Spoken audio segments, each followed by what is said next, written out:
Sí, Señor Dios y Padre, queremos alabar y queremos bendecirte, queremos darte gracias, Dios. Queremos pedirte que seas tú hablando a nuestro corazón y a nuestra vida, enseñándonos un poco más acerca de ti.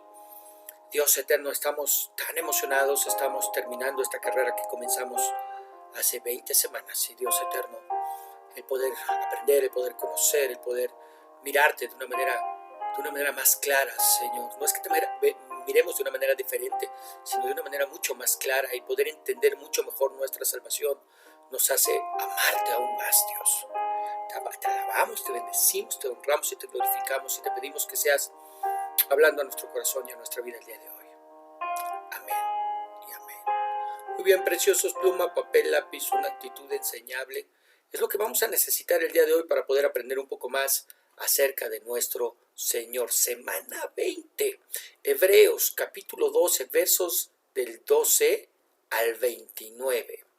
El día de hoy vamos a hablar acerca de la esperanza, y el subtítulo es Los que rechazan la gracia. Los que rechazan la gracia. Y decíamos que son versos del 12 al 29 que dice: por lo cual levantad las manos caídas y las rodillas paralizadas, y haced sendas derechas para vuestros pies, para que lo cojo no se salga del camino, sino que sea sanado. Seguid la paz con todos y la santidad, sin la cual nadie verá al Señor. Mirad bien, no sea que alguno deje de alcanzar la gracia de Dios, que brotando alguna raíz de amargura os estorbe, y por ella muchos sean contaminados. No sea que haya algún fornicario o profano como Esaú, que por una sola comida vendió su primogenitura. Porque ya sabéis que aún después, deseando heredar la bendición, fue desechado, y no hubo más oportunidad para el arrepentimiento, aunque la procuró con lágrimas. Porque no os habéis acercado al monte que se podía palpar, y que ardía en fuego, a la oscuridad, a las tinieblas y a la tempestad, al sonido de la trompeta y a la voz que hablaba, la cual los que la oyeron rogaron que no se les hablase más, porque no podían soportar lo que se ordenaba. Si aún una bestia tocar el monte, será apedreada o pasada con dardo. Y tan terrible era lo que se veía, que Moisés dijo: estoy espantado y temblando. Sino que os habéis acercado al monte de Sión, a la ciudad de Dios vivo, Jerusalén la celestial, a la compañía de muchos millares de ángeles, a la congregación de los primogénitos que están inscritos en los cielos, a Dios el juez de todos, a los espíritus de los justos hechos perfectos, a Jesús el mediador de un nuevo pacto, y a la sangre rociada que habla mejor que la de Abel. Mirad que no desechéis al que habla, porque si no escaparon aquellos que desecharon al que los amonestaba en la tierra, mucho menos nosotros si desecharemos al que nos amonesta desde los cielos. La voz del cual conmovió entonces la tierra, pero ahora ha prometido diciendo: aún una vez, y conmoveré no solamente la tierra, sino también el cielo. Y esta frase, aún una vez, indica la remoción de las cosas movibles como cosas hechas para que queden las inconmovibles. Así que, recibiendo nosotros un reino inconmovible, tengamos gratitud y mediante ella sirvamos a Dios, agradándole con temor y reverencia, porque nuestro Dios es fuego consumidor. Muy bien, el escritor de Hebreos continúa hablándonos de esa esperanza que tenemos en los cielos, de donde nuestro mediador Cristo vendrá para hacer efectiva esa salvación que ganó con su sangre, y a la que de alguna manera nos acercamos cada día más y más. Vamos a verlo. Hebreos capítulo 12, verso 12 dice: por lo cual levantad las manos caídas y las rodillas paralizadas, y haced sendas derechas para vuestros pies, para que lo cojo no se salga del camino, sino que sea sanado. Y recordemos que nos ha hablado acerca de la disciplina.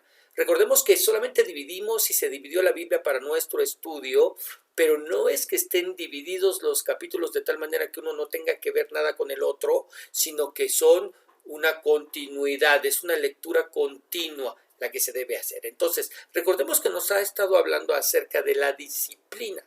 Así que gracias a ella, la disciplina, debemos seguir adelante a pesar de los problemas, a pesar de las dificultades y de las veces que creemos que ya no tenemos más fuerzas para continuar, sin olvidarnos que el que está bajo el control de todas las cosas sabe hasta dónde podemos soportar. Quizás nosotros no lo sabemos, pero Dios sí. ¿Qué debemos hacer? Sendas derechas. Es decir, caminar de manera recta sin salirnos del propósito y de la voluntad de Dios, de tal manera que lo cojo, lo que es débil o deficiente en nosotros, no se salga del camino, sino que se fortalezca. De eso nos está hablando, ¿verdad? Vamos a ver el siguiente comentario. Dios no es solo un padre que disciplina, sino también un instructor exigente que nos estimula a alcanzar lo máximo y demanda una vida disciplinada. Aunque pudiéramos no sentirnos lo bastante fuertes como para alcanzar la victoria, sentiremos la capacidad para continuar a medida que seguimos a Cristo y dependemos de su fortaleza.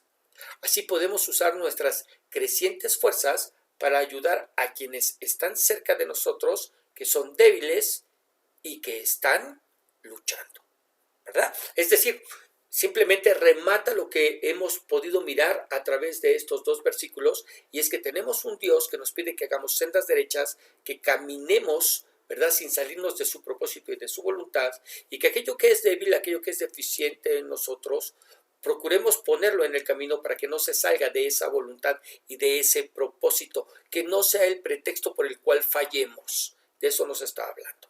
¿Ok? 14. Seguid la paz con todos y la santidad, sin la cual nadie verá al Señor. ¿Qué debemos procurar seguir? Bueno, el autor nos habla de cuando menos dos cosas: paz con todos y santidad. Algo nada fácil de hacer en aquel tiempo en el que la iglesia, los creyentes, estaban siendo perseguidos. El autor exhorta a los hermanos a mantenerse en una actitud pacífica a pesar de los abusos, a pesar de las injusticias de las que estaban siendo objeto. Ahora, piénselo. ¿Qué tan fácil nos resulta no hacer nada ante los abusos e injusticias? Para los hermanos de ese tiempo tampoco debió haber sido fácil. Pero el Señor les pide que sean pacificadores, y no solamente a ellos, sino también a nosotros, en la medida de lo que nos sea posible. Romanos 12:18 dice: si es posible, en cuanto dependa de vosotros, estad en paz con todos los hombres. Si es posible, ¿en qué? En cuanto dependa de nosotros. Hay cosas que no dependen de nosotros, pero las que dependen, en esas debemos procurar, ¿verdad?, estar y permanecer. Eso es lo primero que nos habló. Hablábamos de dos cosas. La primera fue paz con todos, y dice, y la santidad, sin la cual, esta última, santidad, nadie verá al Señor. Lo segundo que nos pide es vivir en santidad, apartados de pecado. ¿A qué fuimos llamados? A vivir apartados de pecado. No fuimos llamados a inmundicia. No fuimos llamados a seguir viviendo la vida que veníamos viviendo antes de conocer a Cristo, con la única diferencia que nos cambiamos de religión, nos cambiamos de banca, ¿no?, y cambiamos de Biblia. No, de ninguna manera. Fuimos llamados a vivir en santidad, apartados de pecado. Vamos a ver el siguiente comentario. Los lectores conocían el ritual de la limpieza que los preparaba para la adoración y sabían que debían ser santos o limpios a fin de poder entrar en el templo. El pecado siempre obstaculiza nuestra visión de Dios. Por lo tanto, si queremos ver a Dios, debemos obedecerle y renunciar al pecado. Vivir en santidad armoniza con vivir en paz. Una buena relación con Dios conduce a una buena relación con la comunidad de creyentes. Aunque no siempre vamos a sentir amor por todos los creyentes, debemos buscar la paz a medida que logramos ser más semejantes a Cristo. Muy bien, ¿verdad? Verso 15, que dice entonces: mirad bien, no sea que alguno deje de alcanzar la gracia de Dios, que brotando alguna raíz de amargura os estorbe, y por ella muchos sean contaminados. No sea que haya algún fornicario o profano como Esaú, que por una sola comida vendió su primogenitura. Porque ya sabéis que aún después, deseando heredar la bendición, fue desechado y no hubo oportunidad para el arrepentimiento, aunque la procuró con lágrimas. Un pasaje de verdad, nada fácil de explicar. Y lo primero que debemos entender es que nuevamente está hablando sobre los apóstatas, aquellos que solo han entendido el evangelio de manera intelectual, pero que su corazón sigue arraigado en la ley, sigue arraigado en las obras, ¿ok?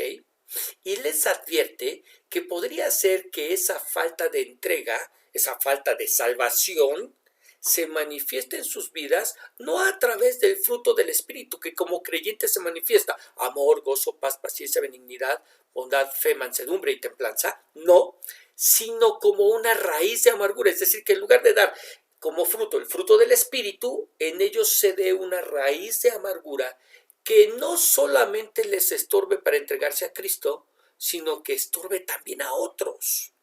¿Cómo? Sí, a través de sus obras de pecado, que sin considerar la bendición de haber sido llamados por Dios para vida eterna como escogidos de Dios, como Esaú, menosprecien ese privilegio y se entreguen a las pasiones vergonzosas del pecado. Por eso habla de Esaú, fornicario, profano, quien vendió su primogenitura, es decir, quien no consideró el privilegio de ser el primogénito y lo menospreció al grado de venderlo, y que lo mismo esté sucediendo con esos creyentes, constituyéndose en un tropiezo para otros, y que tomen en cuenta que quizás después no tengan tiempo de arrepentirse de la misma manera que le pasó a Esaú, quien después, aun cuando quiso arrepentirse, no hubo oportunidad para ello y terminen en el infierno. ¿Ok? 18. Porque no os habéis acercado al monte que se podía palpar y que ardía en fuego, a la oscuridad, a las tinieblas y a la tempestad, al sonido de la trompeta y a la voz que hablaba, al cual los que la oyeron rogaron que no se les hablase más, porque no podían soportar lo que se ordenaba. Si aún una bestia tocara el monte, será apedreada o pasada con dardo. Y tan terrible era lo que se veía, que Moisés dijo: estoy espantado y temblando. ¿Qué les dice?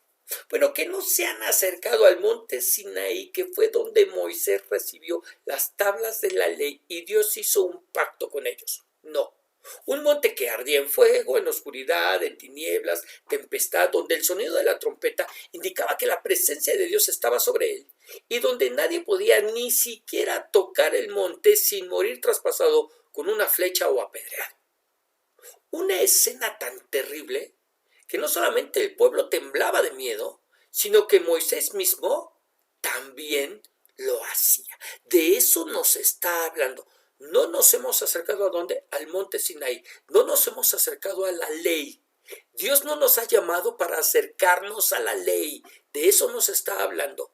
Sino, verso 22, sino que os habéis acercado al monte de Sión, a la ciudad del Dios vivo, a Jerusalén la celestial, a la compañía de muchos millares de ángeles, a la congregación de los primogénitos que están inscritos en los cielos, a Dios el juez de todos, a los espíritus de los justos hechos perfectos, a Jesús el mediador del nuevo pacto y a la sangre rociada que habla mejor que la de Abel. ¡Wow! O sea, no se han acercado al monte de la ley, sino al monte de la gracia, a Sión, haciendo un terrible y marcado contraste entre uno y otro.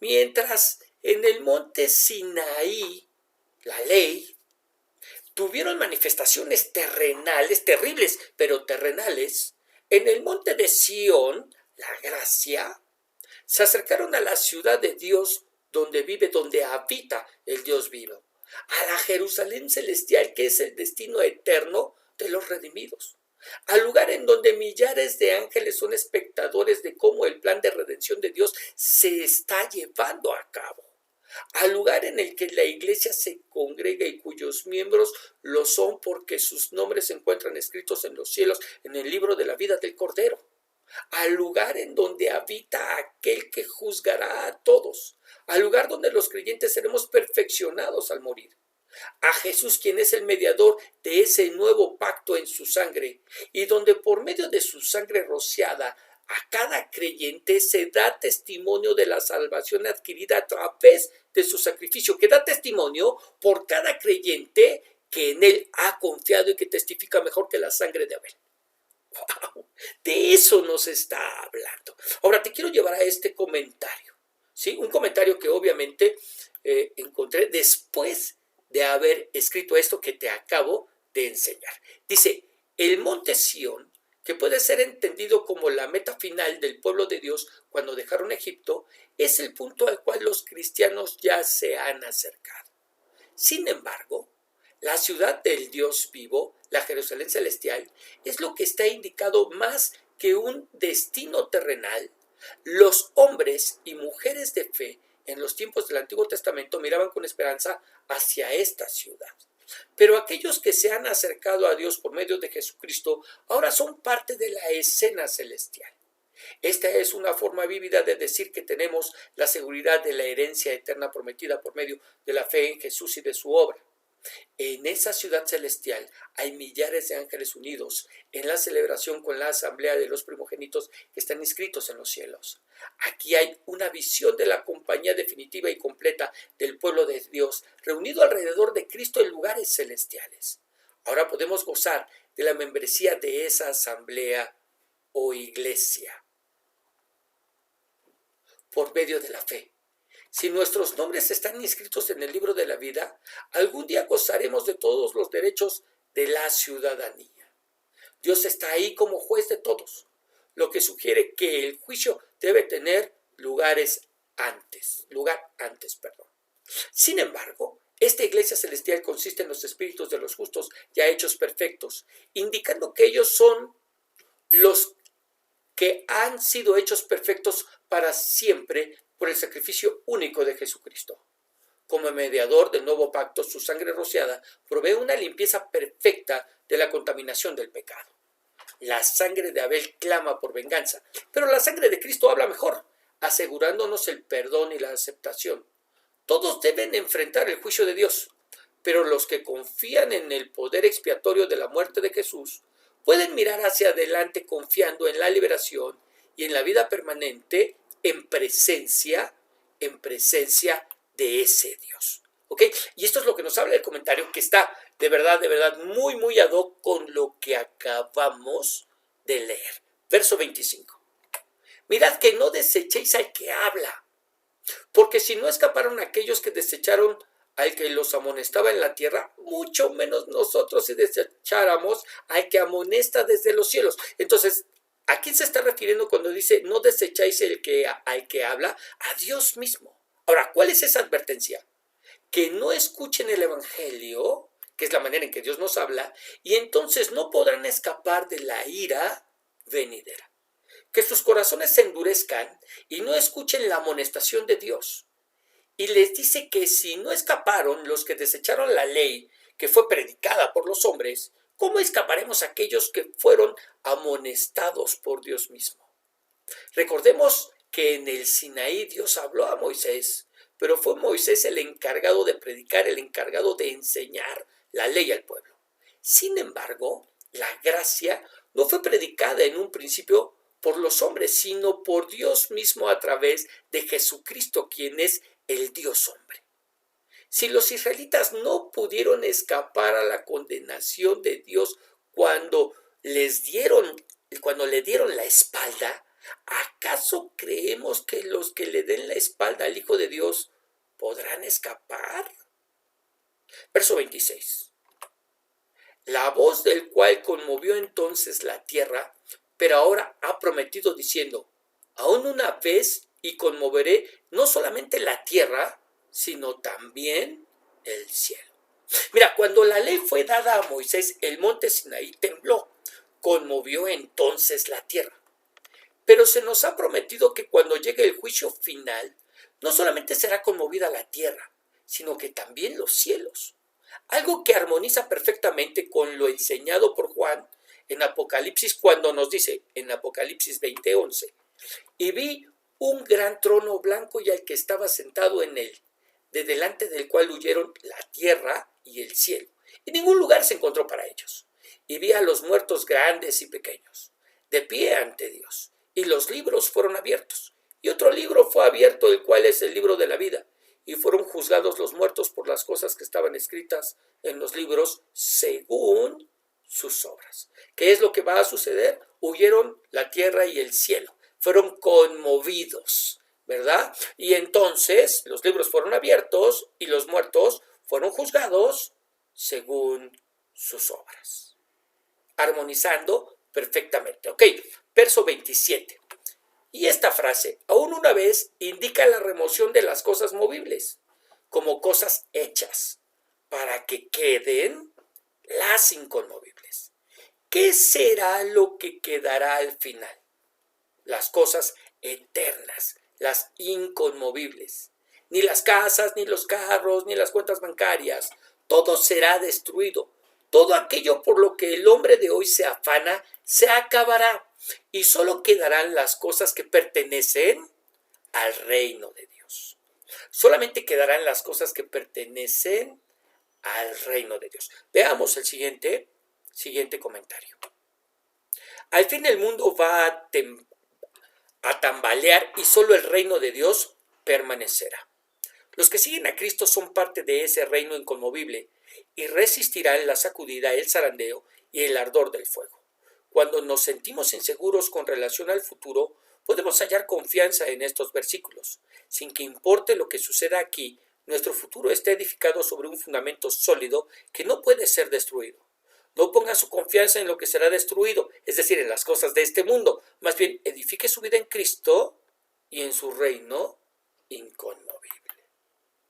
¿Verdad? Hablándonos, ¿sí? Hablándonos precisamente de esto que el autor de la carta nos está transmitiendo y necesitamos entender para dejar de poner nuestros ojos en las cosas de este mundo y comenzar a ponernos en las cosas venideras.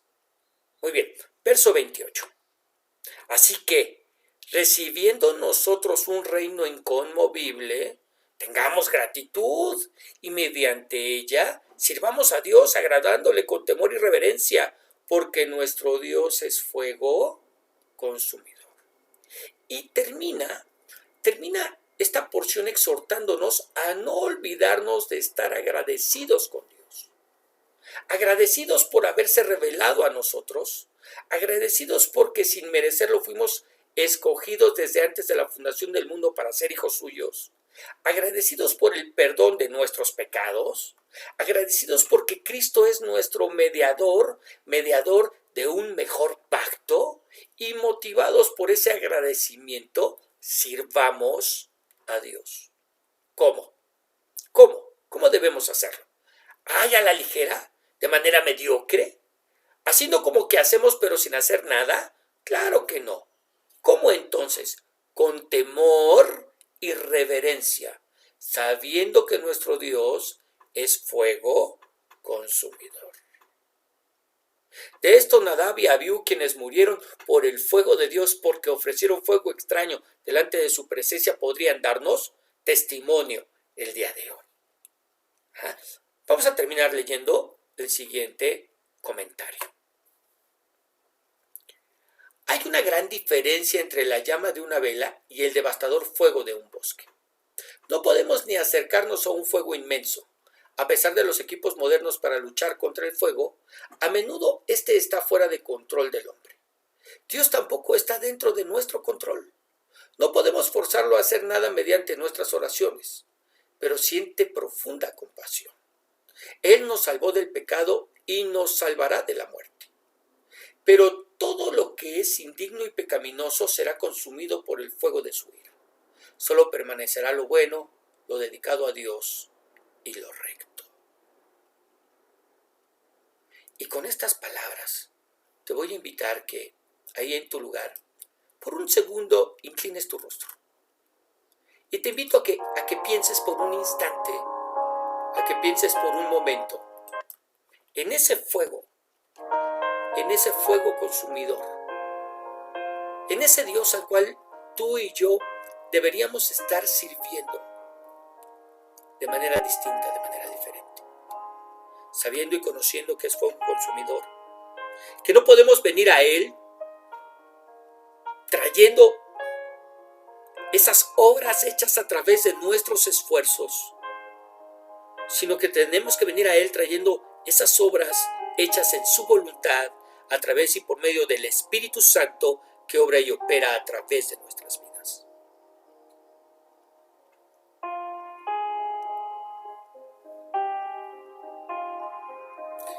Debería existir un profundo agradecimiento en nuestros corazones por la obra de Dios en cada uno de nosotros. Deberíamos estar manifestando a través de nuestras vidas ese fruto del Espíritu y no raíz de amargura. Pero este es un buen tiempo para meditar, para examinarnos a nosotros mismos, para reflexionar, para mirar si lo que hay en nosotros corresponde al fruto de Dios. Y si no es así, con toda sinceridad, voltear y volcar nuestros corazones a aquel que puede traer salvación y vida eterna sobre nuestras vidas. Señor, en el nombre de Jesús, levantamos nuestra voz, pero también nuestro corazón delante de tu presencia. Te damos gracias por lo que tú nos enseñas el día de hoy. Oh, difícil, nada sencillo. Lo estamos haciendo en pequeñas porciones, Señor, cortas, para que sean escuchadas una y otra vez, para que de esa manera, Señor, nuestro entendimiento no quede sin fruto, sino que podamos conocerte y entenderte, y podamos, Señor, valorar aún más la obra de Jesucristo hecha por nosotros. Padre, en el nombre de Jesús, que estos tiempos de reflexión nos lleven a mirarnos como en un espejo, y de esta manera conocer si somos o no, si estamos o no, si contamos o no como miembros de tu familia. Y de ser no, procuremos, antes de que sea demasiado tarde, acercarnos al trono de tu gracia, al monte de Sión, no al Sinaí, que nos habla de las obras de la ley, sino al monte de Sión, donde tu gracia se derrama sobre nuestras vidas. Dios, en el nombre de Jesús, obra en nosotros, opera en nuestras vidas. Amén. Que el Señor te bendiga, que el Señor te guarde, que el Señor haga resplandecer su rostro sobre ti, que sea ese mismo Señor el que te dé paz. Muchas bendiciones. Recuerda que nos estamos escuchando todos los días por medio del devocional y el día domingo a través de nuestra enseñanza dominical. Que el Señor te siga bendiciendo.